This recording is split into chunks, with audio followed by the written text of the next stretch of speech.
Hello বন্ধুরা, এই দেখো আমি কাতলা মাছ রান্না করছি।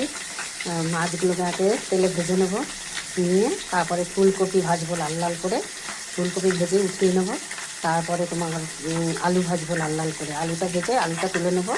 তারপরে তেলের মধ্যে গোটা জিরে তেজপাতা দিয়ে তোমার টমেটো দিয়ে দেবো। টমেটো দিয়ে টমেটোটা যখন সেদ্ধ হয়ে যাবে তখন আমি ফুলকপি আলুগুলো দিয়ে দেবো। কিছুক্ষণ 2-3 মিনিট মতো ওইটা নেড়ে চেড়ে জল ঢেলে দেবো। জল ঢেলে দেওয়ার পরে 10 মিনিট পরে মাছগুলো দেবো, দিয়ে ইয়ে করবো।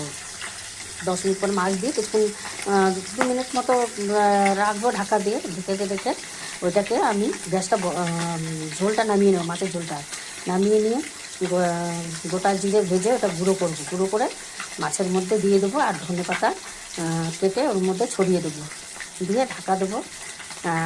তারপরে এটাকে সবাইকে পরিবেশন করব। তোমরাও একবার ট্রাই করে দেখতে পারো। এই দেখো ফুলকপি আলু ভেজে রেখেছি, এরপরে মাছটাও ভাজা হয়ে গেল।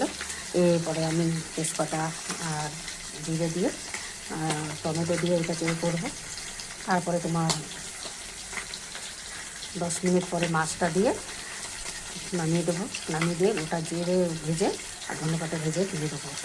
তোমরাও ট্রাই করে দেখো কেমন লাগে। ঠিক আছে, রাখি। সবাইকে শুভকামনা। সবাই খুব ভালো